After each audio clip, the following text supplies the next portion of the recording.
Hello and welcome back to another episode of the Eden Road podcast. On today's show, we will be chatting about a Bryan and Brumos inspired comeback against Spurs last weekend, some questions from the GBG and away day segment, and a look forward to the final day against Man City on Sunday. All that plus some talk on Ivan Toney following his 8-month ban from football. Remember guys, if you haven't listened to the podcast before, subscribe to our YouTube channel and our Spotify channel too, leave a rating and follow us on Twitter on @the Road. We're back in the studio today. Joining me, Clayton. Clayton, how are we? Good. Also joined by Callum. All good, mate? Very good. Perfect. Cool. Just get straight into this then. Talk about Tottenham first. A bit of a weird game against Tottenham last week. First half, pretty diabolical. Don't think anyone could have really saw that second half coming, could we? No, at half time I was just saying I knew I shouldn't have came. And then by the end of the game I was like, I knew there was a reason I came. That was basically my day summed up. That's just being a football fan. Yeah, no, but after the Tottenham game last season, on a Thursday night, it's just not a pleasant experience. Yeah. I don't know. There's something, that neck of the woods, the stadium's a bit soulless. I was just like, I don't fancy coming back here. Then I was like, well, no, saw the fixtures, saw the form Spurs are in. Sunday, Saturday, so I bought a ticket, and then by half time I was like, why did I buy a ticket? Yeah, like I said, by full time, I was very glad I bought a ticket. Yeah, no, it's good. Callum? That was, first half a bit frustrating, as you boys know. But, I mean, the second half performance was a very good one. And, I'd say one of the best I've seen for a long time with Brentford. Very clinical, put away our chances. Could have had a few more. I think 3-1 actually flattered us in the spirit of things. But 3-1 and takes it to the last day with a European place up for grabs. So brilliant, brilliant stuff. Yeah, we'll talk about the last day towards the end of the episode. Will on Twitter said we must show some love to Bryan after that performance. Both goals taken so well. That's him at his best. But I know where he's coming from because I do kind of slag him off sometimes. But I've always said, I've always said when he's on his day, he's really really good. Yeah, I'd like to think we could pull some clips up where we say. I'm fair. That's always our argument, quite regularly. He's so good. Like the positions he gets in, that's why he misses quite a few chances. Like his movement and stuff is so great, and that's why we're frustrated with it. Me and you always complain about the inconsistency, the not finishing those chances consistently, and a mix of some great finishing and maybe a bit of Fraser Forster magic on Saturday. He did some two great finishes and a good assist as well. Unselfish, kind of passed off to Weiss. So yeah, he was unbelievable. I know. It's like you say, that's the argument. We just need to see that consistency now. Now that Toney's gone, maybe, I heard a few people saying, Jay put a piece out on the Athletic saying, this is his time to step up, and it hopefully, fingers crossed, next season. Absolutely, I hope he does. I mean, this is what I back you two up and say. Sorry, everyone. I back you up and say the frustrating thing with Mbeumo is the fact he doesn't do it enough, and we've seen his quality there exactly with two fantastic finishes there on Saturday. Some really good assists over the previous weeks as well. The goal the week before as well against West Ham. We just need to see it more regularly because especially the second one, I look at the second goal right in the bottom corner. Yeah, he slots it. Oh, I mean, great ball by Hickey to start with. The ankle was tight though, isn't it? It was very tight, and the fact he put it away with such composure at such a tight angle. This is what we've seen back in the Championship, I think. I don't think we've seen enough of it in the Premier League, and that has proved he can do it. So, keep it on and hopefully next season, absolutely see more of that. It would be nice to see. Yeah. It's like that goal at Liverpool, wasn't it, as well, with the one that was offside? Yeah, when he slotted it. Yeah. Like, that was an unbelievable goal. Kind of when it goes under the radar because it was offside. But the fact that he went past about 3 defenders from the halfway line. Van Dijk and dead, mate. Not hard that's this season, but yeah. Yeah. Clayton, specific question for you, mate. You're not Wiss's biggest fan. I was stood next to Clayton at Spurs. Did you think the dog's abuse that Clayton was giving him throughout the game? Did you think he made amends for that goal at the end after what you thought was a pretty poor performance? Well, I find it baffling how a professional footballer struggles to play 90 minutes because he is Mr. Super Sub, isn't he? And that literally from about 60 minutes on, he was not pressing. Yeah. And he was walking back. He's like a big lad. And yeah, he just looked a bit knackered. But I mean, it was a good fit. Like, he got himself in the right position. I was a bit surprised that Frank took off Sharda. I thought he was having a good game and looked a bit more life than Weiser. But then I don't think Sharda's done a full 90 yet, has he?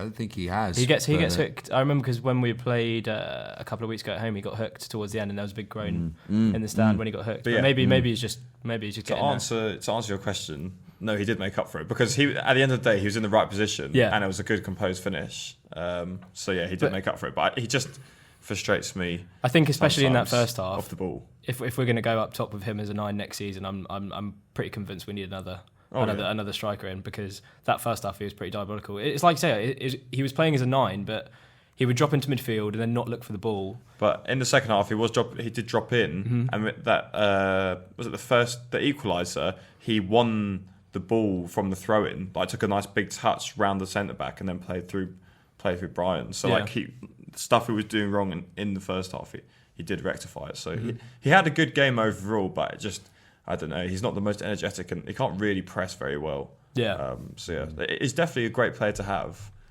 He's a good finisher. I think we were saying. I think a lot was on him, though. I think, to be honest with you, the first game without Ivan Toney, really, obviously after the announcement earlier in the week about it, obviously his ban. We'll touch upon that later. A lot of pressure on him, I'd say. You are right in saying I feel that he was dropping too deep in the first half. Second half, he adjusted. Maybe something from Frank, possibly. I don't know. Maybe just go looking for that ball a bit more, or maybe play slightly, slightly further forward, like, as he was meant to be as a striker. But no, composed finish to finish off, it was great to see him score another goal. So, you were talking about the pub. Go on, carry on, please. No. I think we were just saying it wasn't me actually. Just to clarify, we were saying he's a better finisher than Toney. I can't remember who said that.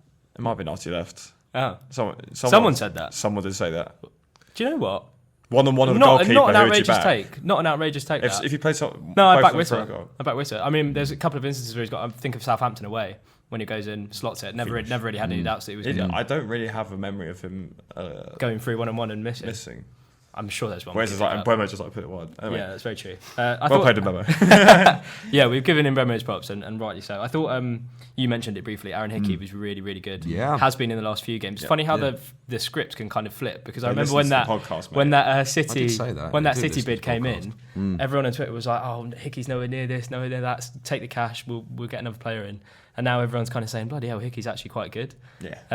But no, he was quality, and he has been last few games. Very much so. I mean, it's, apart from that one bit of brilliance on Saturday from Tottenham, and I personally don't think they did very much until the 95th minute when they had those two chances. Fantastic saves from Raya, of course. But no, he kept their best players out the game. He kept Son out the game. He kept Kane out the game.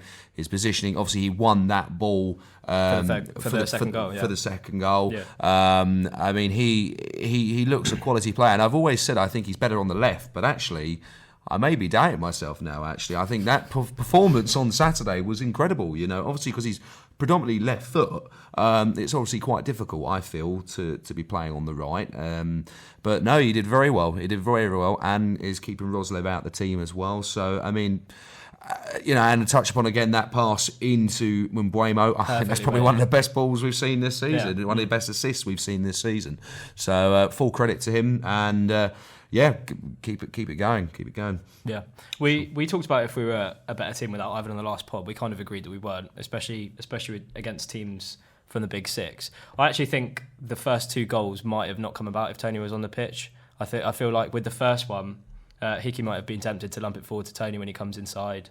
With the second, with the second one I meant for the first bit, and then for the first one I don't think it really happens with Toney on the pitch. But that's what I mean. I kind of think it buys into that kind of idea that I think we see the best out of Mbeumo when Toney's not playing. When he gets in behind the fence. Yeah. Sometimes it's just one pass too many when Toney's on the pitch. Maybe, I don't know if I'm jumping to conclusions just because he's been gone. You did tweet at half time that.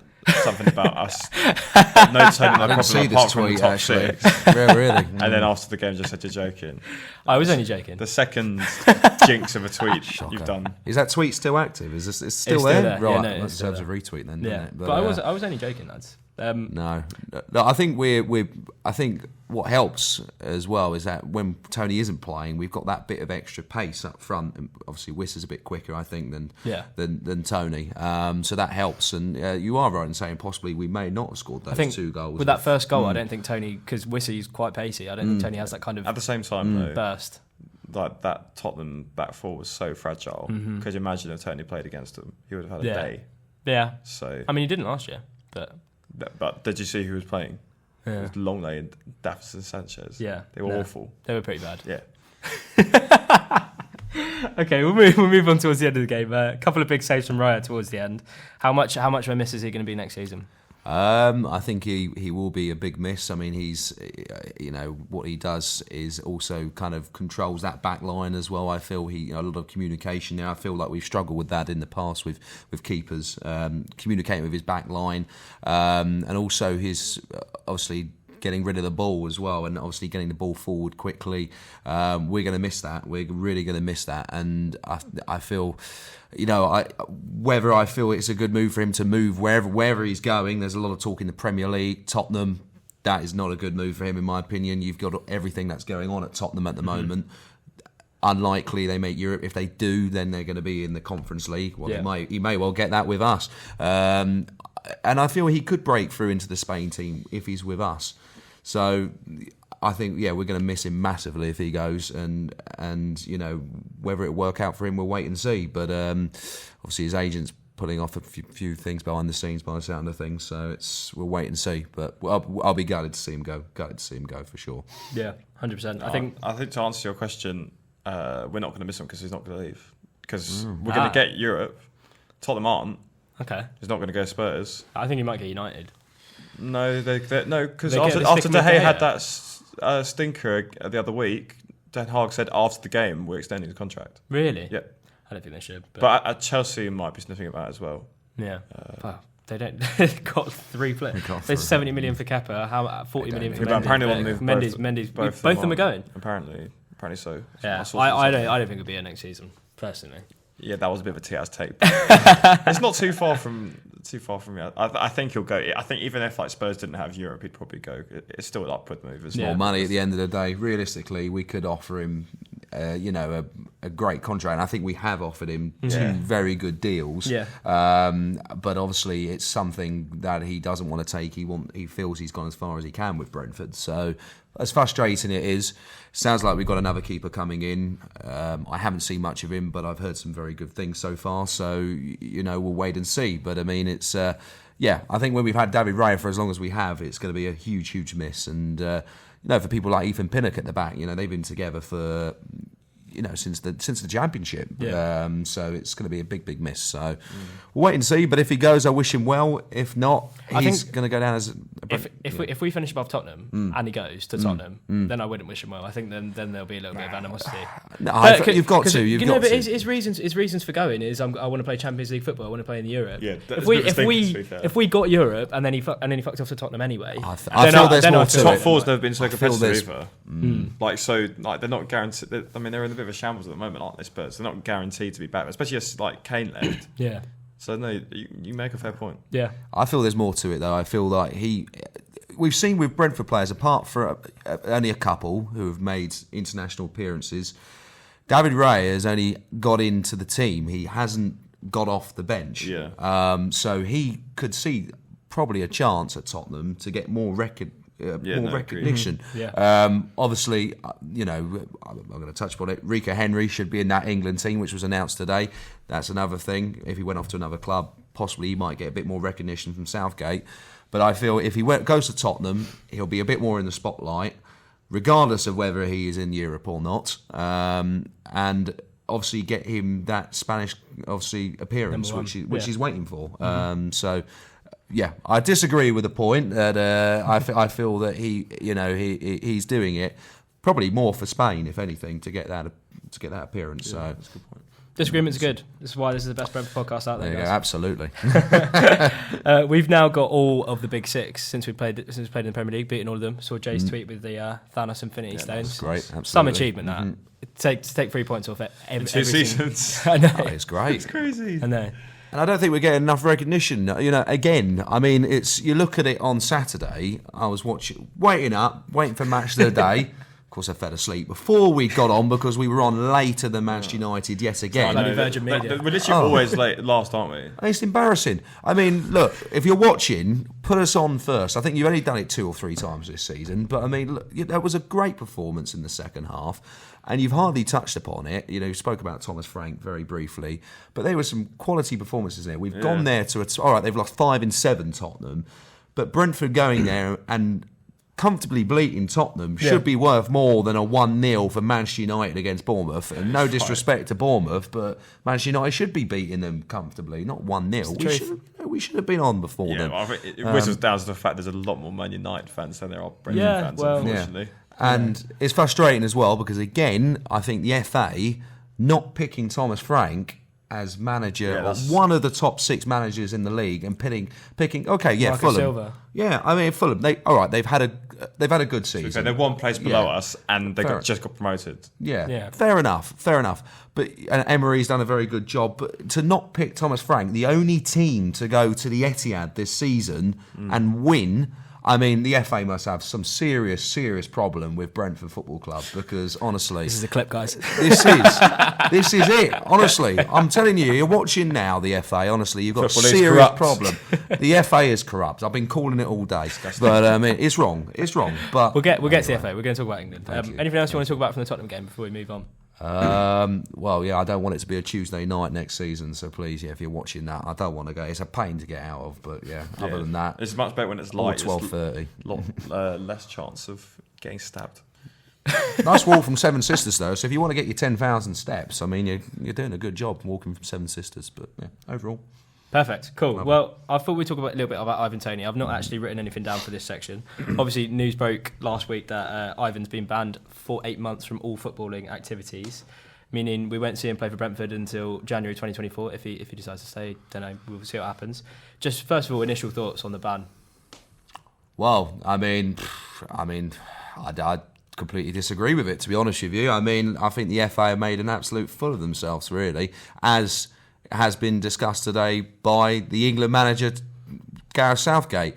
8 months, the FA... let's talk about the EFL, actually, because most of this happened when he was involved in the EFL. Yeah. And at the moment, who are they sponsored by? Sky Bet. Sky Bet here, Sky Bet there, Sky Bet everywhere. Hollywood Bets. I mean, everywhere. And... that is not good enough. That is simply not good enough. And they've stayed very quiet in all of this. I'm not surprised. But there needs to be a serious look into how this has happened for so long. And I feel sorry for Ivan because, clearly if you've had 230-odd bets, I don't want to say he's got a bit of a problem, but obviously there might be a slight problem. I think when you actually look at it, but over the period that he's been investigated, once a week, one bet a week. I mean, like it's no different from. It's no different from every other young boy that goes to football every single week. No, give me a Premier League team that's sponsored by something that isn't a betting company, just as an example. That's a blooming good question. Because I was just trying to think of one to use it as an example. Bournemouth. I was going to say Bournemouth. Who's? But mind you look in the back room, isn't it? No, but I'm actually trying to think of something to give an example. I just can't.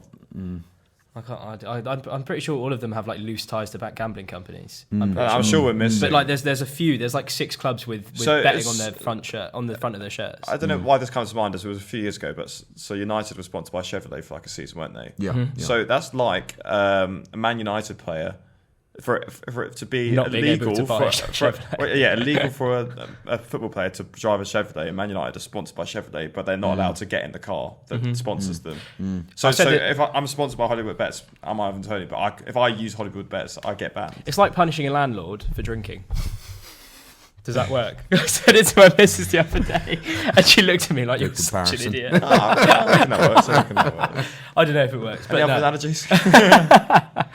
We shouldn't laugh because it is a serious topic. It is a big. Football really needs to revisit its relationship. I think we're laughing at the hypocrisy of it. Mm-hmm. We are. Especially when your managers of your national country is coming out today in a press conference and saying what has happened shouldn't be happening, and the support that he is being given is as little as anything. They should be supporting him. And do you know what? Fair play, Gareth Southgate, for coming out and supporting Ivan through this, because, you know, it's a big thing. You know, he's banned for 8 months. He can't train. I'm not sure how long for. I think they're saying 4 months or something like that. He's injured. He's not given any support whatsoever. I mean, what is he meant to do with himself? You know, train by himself like they were in COVID. What is he meant? What can he do? You can bet. Well, apart from that, You're just giving a millionaire footballer 8 months to do nothing. What do you think he's going to do if he's got a gambling problem? Yeah. It's frustrating. The thing that jumped out to me is how little people know. I think Southgate said I called him up earlier and he was like, well, I'm not even sure if I'm able to do that. Yeah.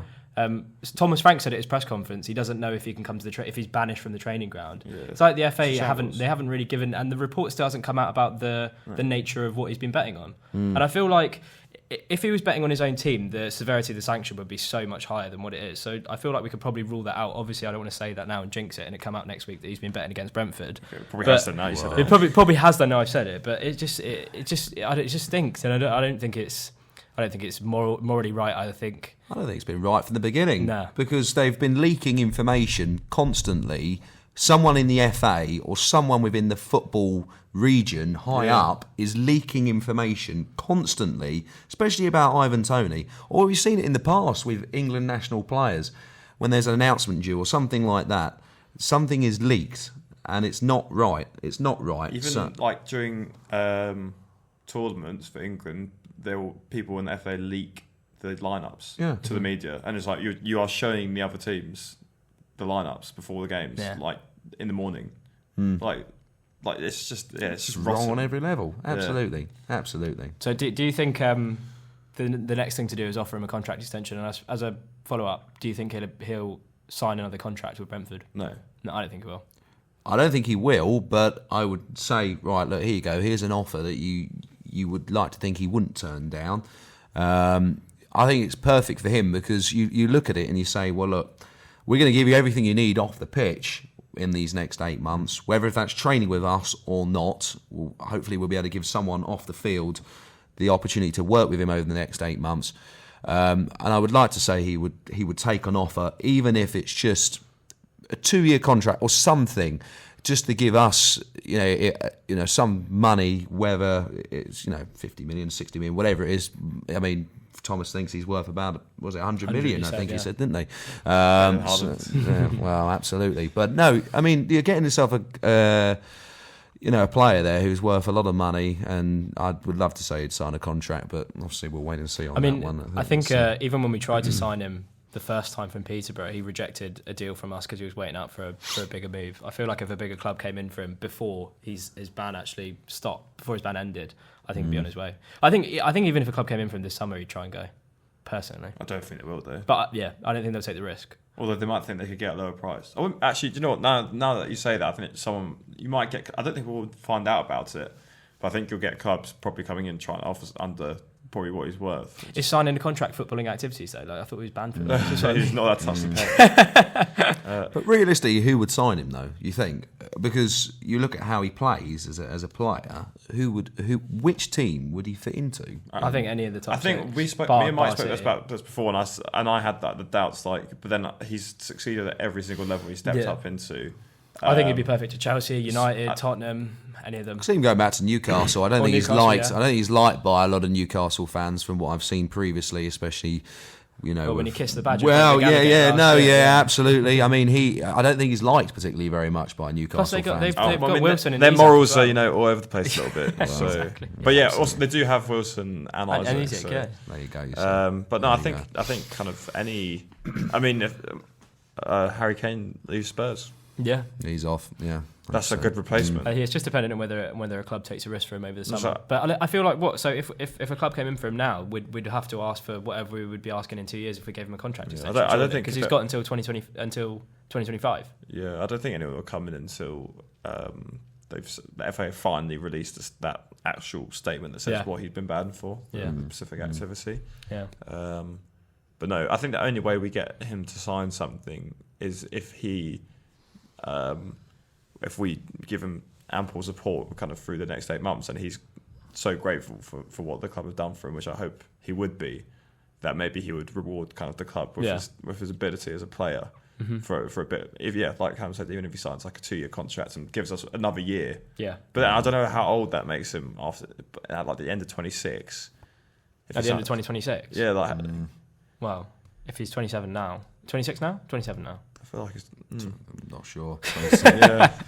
One for Wikipedia. Yeah. But yeah, no, I think it's until that statement's released, it's just a bit strange. Can't really get my head around it, to be honest. But yeah, if we got some questions from the GPG, we'll move on to that unless there's anything else you wanted to add to I was just going to ask, given we don't agree with the ban, what would if you were running the FA and you were in charge of this betting stuff, what, aside from maybe obviously sacking off all the betting sponsors and etc. in football, what would your punishment for Toney be? I don't think there should be a punishment though. I think unless I would say you can bet on any team that isn't your own. You should be. Why is it one rule for fans and one rule for players? No, because it brings into question sporting integrity, isn't it? Because football is no more. Or no, because Toney's mate could play for.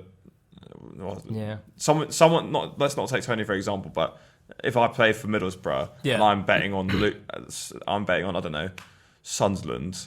Not a good example. Someone Leeds, I'm betting on Accrington Stanley. But my mate that I used to play academy football with plays for them. That's not my team. But he could. I mean, I could text him on WhatsApp, ask him what their lineup's going to be. So there's no way. I think footballers shouldn't be allowed to bet. I think that's fine.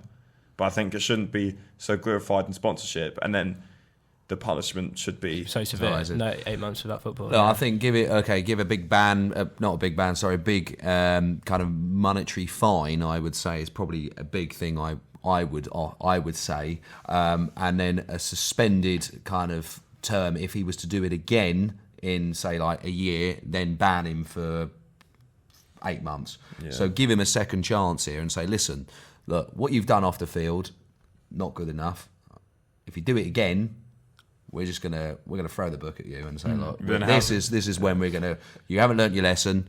We're gonna throw the book at you and we're gonna give you an 8 month ban. I think we should say like Toney has broken the rules. Toney is in the wrong here. Yeah, he knew the rules before we start like getting into. No, that's my opinion. That is he knew the rules. A ban is the right punishment, but the way in which the FA have gone about it. And it's taken 6 months to get there as well. Just the whole process is pretty dire. But I think there's a rule, and there's a rule for a reason in terms of like match fixing and that kind of stuff. But yeah, the way they've gone about it, you'd hope the kind of players, Football Players Association, that they all pay money into. PFA. Yeah, the PFA. They'll be supporting him as well. Yeah. But yeah, I think a ban's justified. I mean, it makes you wonder how for 232 bets over how many. We will know the details. I want to know how the FA came around. How did it go for that long? Like, was there a whistleblower? Did it come up in algorithms? Because it's been going on for so long, it just doesn't make. Because your point about pulling them up and then saying if you do it again you'll get banned is a good idea. But if he's gone like 7 years of doing it without someone realising that it doesn't really work. Yeah, but I think I feel that it would. I think it would. But the problem of the matter is, I think, look, this is where I do think someone should sit down and say to him, listen, it's not right what you've done, and yes, you will get punishment again should you do it again. But it's a good argument. It's a very good argument, but. I disagree with what the punishment is, and if it's that bad, then yes, he should have been pulled up for it ages ago, because he's been 230 odd bets. I mean, you say 1 a week, then that's 6, 7 years. Do you say? Yeah. I mean, before we move on to the questions, it's just probably worth pointing out that we don't actually know any of the facts here because of the lack of transparency from the FA. So if we have misrepresented or mischaracterised anyone, it's not been on purpose there. Yeah. But it's not really out of our fault if we're kept in the blind to the public. I know, yeah. You can't ban someone and then not say why. You can't break news like this and not give any backing towards it. But yeah, we'll move on to the questions. We got Dynamite on the GPG asking, should we go 3-5-2 against City or gamble on Pep resting players for the Champions League final and hit them with an aggressive 4-3-3? What do you think? Definitely a 5 at the back. Because they play like 4 strikers. Yeah, and also when they rest players, it doesn't really mean resting players. They just bring in another player who's as good as whoever started. Definitely not. No, sorry. Callum? I'd play same formation, don't change anything. But, I mean, certainly something to look at during the game. I think, if they're playing a game like they did on Sunday against Chelsea, they just looked off the pace completely. They already won the league. I know they won the league, but, a few of the players there who haven't played much, what an opportunity it is to go and prove a point that, I want to be in the Champions League team or the FA Cup team. They didn't do anything. There was a lot of players in there who could have done something, but they didn't. They need to, though. Chelsea's shit. Well, yeah, I know they are. But, I mean, look, the fact of the matter is, if they play like that, we're going to beat them quite comfortably. As simple as that. Rubbish. They're literally that's a big call. Callum, literally, they're literally... I know they've already won the league, but they literally are one of the best teams ever in football. You look at the chances Chelsea had on Sunday, and if they do that against us, we're better than Chelsea, as you've just said. They did have some chances, Chelsea. They did. I'm not saying we can't get a result, but I don't think we can play 4 at the back when they play like a striker and 4 strikers behind, and then try to press them against Pep Guardiola's Man City.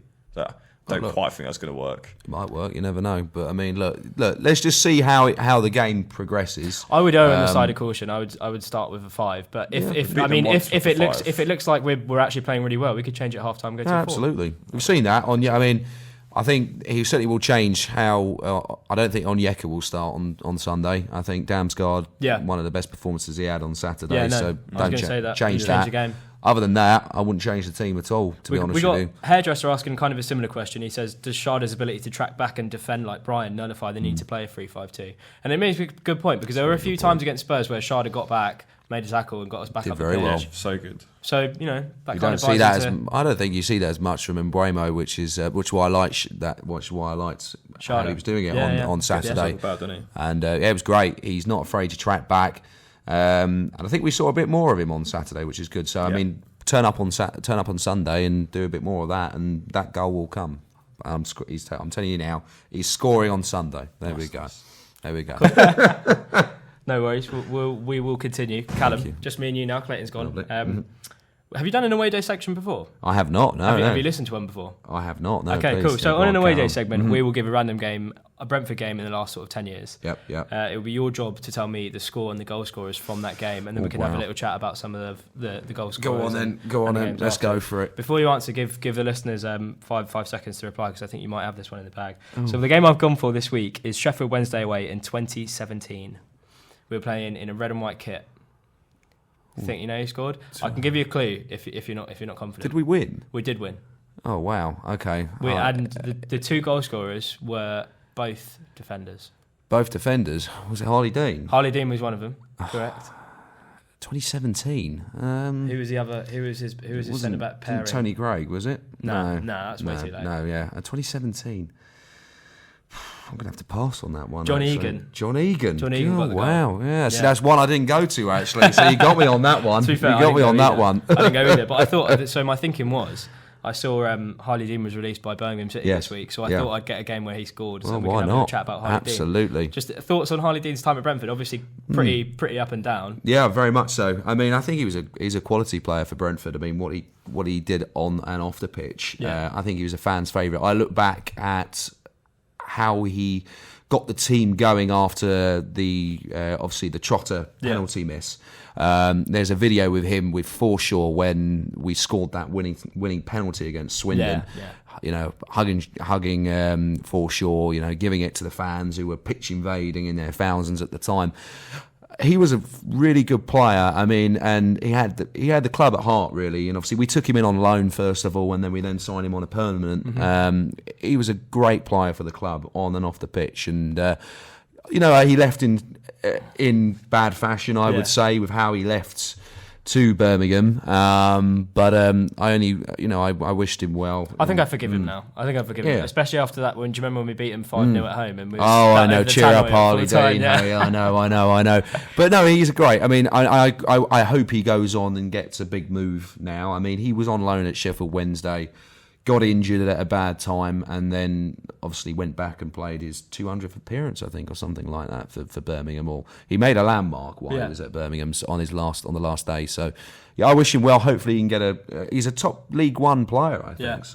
I would say so. Don't see a reason why he can go and do a few things there. So yeah, I wish him well, and let's see what happens with him. Yeah. Also in the lineup that day was Dan Bentley in goal. Dan Bentley. You see his absolute howler for Wolves? I did. Do you know what? It was frustrating because up to then, I think I was commenting on how well he had done on the GPG the week before at Manchester United. Some really good saves there at Old Trafford to be thrown in at the deep end. Up against a full-strength Manchester United team and keep it to a 2-0 scoreline with them scoring the second in the 90th minute. I met Dan Bentley quite a few times. He lived local to me in Staines, so he was a great guy to bump into. You could speak to him whenever you wanted to. And no, he's a great keeper. And yes, it was a bit of a blinder, but I mean, you look again on Saturday when they played, he put some great saves in. He did. And I think they've got themselves a great backup goalkeeper there at Wolves. Really? So, yeah, I think so. Even after those seasons with Brentford? Yeah, I think so. Yeah, absolutely. Look, he went to Bristol City and did very well for Bristol City as well. I'm not sure why he left, whether it was down to money or down to maybe relocating to a different part of the country, who knows. But I mean, he's pushing, I'd say, Jose Sarr there for the number 1 spot. I'm going to have to disagree with you. I know Wolves have been Wolves fans have been getting onto Jose Sarr for this season for how he's performed, but Dan Bentley is not the answer. You never know. Look, he made one mistake. He made one mistake on Saturday. Do you not remember when he played for Brentford? It was every bloody game. It was every single game. Look, he was a very good keeper in there as well. You got to remember, he went from Southend to Brentford, quite a big jump at the time. I think, look, yes, he did make a few mistakes in there, and you will look back at that, but he also did very well for Brentford and got a very good move to Bristol City and then on from Wolves from there. So look, he'll be pushing for number 1 next season. All right, I think you're giving him the benefit of the doubt. We'll see. We'll move on. Ryan Wood's also in the lineup that day. Honourable mention for him, didn't actually get into mine and yours teams for that 2013 to 2023. Yeah. I was really thinking about putting him in because I just think what a player. On an absolute Rolls Royce midfielder. Absolutely. It's weird because I think how good he was, I don't think I wouldn't have said he was good enough for the Premier League, but I would have said in the Championship he'd be the best player in the league. Agreed. But I never would have given him that move to the Prem just because I don't think he got around as quickly as others. He wasn't the quickest, but just some of the ability to spray a ball and dictate the play in the way he says reminds me of someone like Barry Bannon. Very much so. Yeah, very much those kinds of players they're perfect in that. If he was in the Championship pushing for promotion, I'd back him. But his career's kind of plateaued a little bit. But yeah, cracking player. Hey, very much so. I mean, I look back at one of his finishes against Reading, for example, where we were treated to some quality goals. That's that game. He was as you rightfully say, dotted that ball around the midfield, and then he had a finishing touch there as well by scoring a good few goals as he did as well. So yeah, no, I mean, it was a shame. I mean, I would have liked to have put him. There was many players I would have loved to put in my 11 there, and he could have been one of them. Votes on that one, by the way. I was losing actually. No surprise there. But I mean, he was a great player. I'm surprised you omitted Toombs. I thought that was a banker. Look, I mean, do you know what? I look at Toombs and I say, when he left us, he went on loan to Portsmouth. Yeah, and then he came back and was just incredible, wasn't he? Best player by a mile on any game on the pitch. Absolutely, and I'm glad he's still around, still playing very well as well. So hopefully he continues playing for some seasons to come. And yes, I would have liked to put Toombs in there, but look, Christian Norgard, you can't. I didn't. I think Christian Norgard's acceptable in there. We'll move on to City then. So all to play for on the last day. As it stands, we must beat City. And Villa and Spurs must drop points in their games against Brighton, and Spurs play Leeds away. Yeah. What are you thinking? Are you hopeful? I'm hopeful. I've been hopeful. Apart from one tweet a few weeks ago, my last appearance on here, I said we still have a chance of getting into Europe. And I look back when I said at the start of the season we were going to get into Europe, and I look. I mean, anything can happen. We've seen it before. When I look under Warburton, when it went to the last day of the season, and we were an outsider that day to get into the top 6, and we got in there with results going our way. Now, Brighton are going to give it all. I can see it. I mean, they've got a game this week. They've got their game in hand. Fair enough. So they've got to play another game. Tonight against City, isn't it? Absolutely. Yeah. So they're going to throw everything at that as well. And the manager's already said he wants to get as high as possible. So they're going to give them a good game.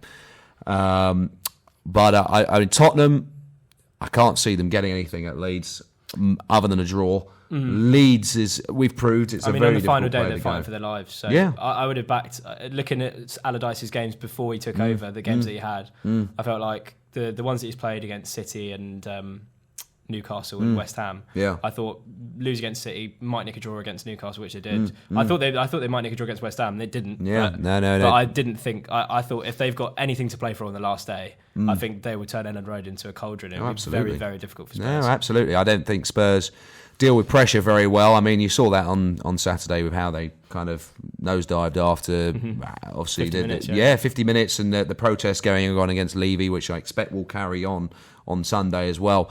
So the pressure will be on them, and do you know what? I can certainly see Leeds doing us a big favour, and yeah, I mean, look. We did them a big favour last year. So we certainly did. Thank you very much, Leeds United. And I want Leeds to stay up. Actually, I really want Leeds to stay up. So I mean, it's all to play for. I think we can do it, and I hope we do. I mean, look, there's a lot of negativity around playing in Europe, especially on a Thursday night, and then obviously with the extra games, you need the extra squad with that. But what a fantastic opportunities for Brentford Football Club, wouldn't you agree? I mean, to get into Europe and have those chances of playing around the world and obviously around Europe, and it'd be great for us. It'd be fantastic. Me and Clayton actually chatted about it on the last. Clayton and I actually chatted about it on the last episode of the podcast. We were talking about West Ham season. I think Clayton said if we were West Ham and we were in the UEFA Conference League and we've been fighting relegation all year, but we were in the final of a European competition, you'd take it all day, wouldn't you? 100%. Yeah. I mean, it's it's such a big thing. You've seen what it has done to the West Ham fans. The fans are a lot happier around obviously than they were previously. I mean, it'd be great to see them go and lift that trophy. It'd be great for England as well. Good luck to them. I feel it would be great for us, regardless of what people say about the UEFA Conference League.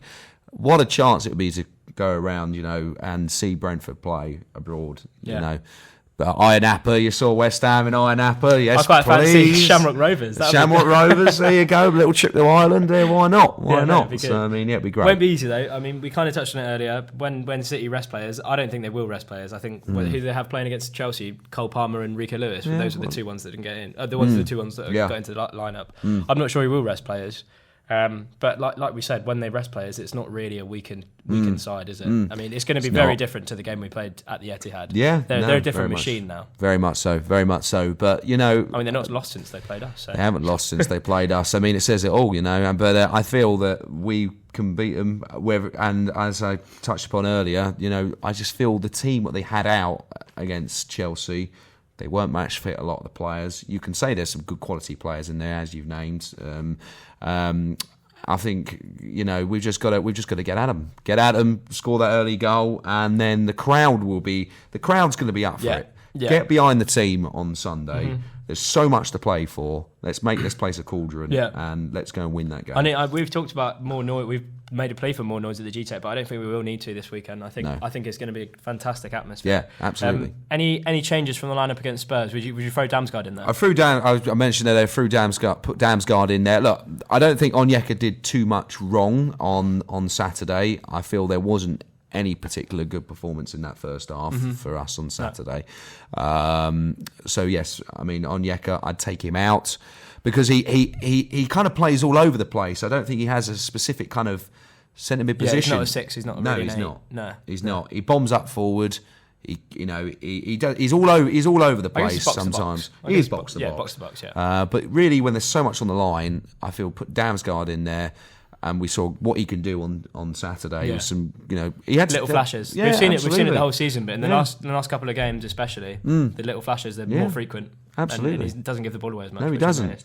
And he started that first goal. When you think about it, quick throw into him. He still had to take that ball down in space and give it to Wissa, and on from there the goal. So that would be my only change. Other than that, keep it the same and get at City basically. Yeah. Yep. Okay, predictions for the final day. So score for City, and do we get into Europe yesterday? Yes, score. We're going to get into Europe. We're going to score. It's going to be 2-0 Brentford. We're going to score an early goal. One thing I think we have to touch upon is something they didn't like is actually the long throws, set pieces. They did not like that when we went to the Etihad. We had Toney then, to be fair, though. True, but we've got Sharda. He's a very strong, he's a very tall individual. Use him, bend me. I know we've seen it over the other week as well. West Ham heading on the throw-ins. So we need to get as many set piece opportunities as possible.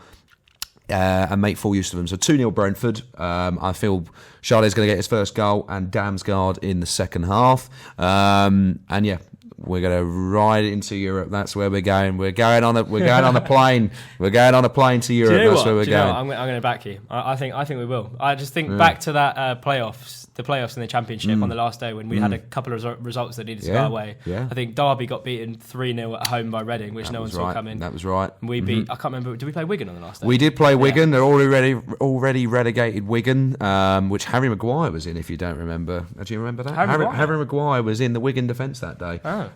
So yes, I know quite. So there's a fact for you all. But yeah, no. I think we'll do it. I think we'll do it. Okay. And if we don't, look. If we don't, it'll still be a fantastic season. Fantastic season. Yeah. I hope fans will stay behind and applaud what has been a memorable season supporting the club. Most would say City as the moment in the season. Yes, I would say that. I would say that's one of them. I feel that night against Liverpool was something special. Actually, the atmosphere that evening. We had a lot of Liverpool fans in the home end that night, actually, and just seeing them go out of the home end. I think we might have repeated that on Sunday. Oh, we'll see. We'll see. But I mean, that was one of the nights I think for the season for me. So yeah, stay behind, clap players as you would do, and we'll see what happens. Perfect. I think that'd be a good place to wrap up this week's podcast. Lovely. The podcast will be back next week to obviously look back at that City game. We're also planning on doing end of season review with Jay Harris. So yeah, keep your eyes peeled on social media for that one. And remember, guys, subscribe to our Spotify and YouTube channels, leave us a rating, and also follow us on Twitter at The Ealing Road. And we will see you next week. Cheers. Cheers, guys. Thank you.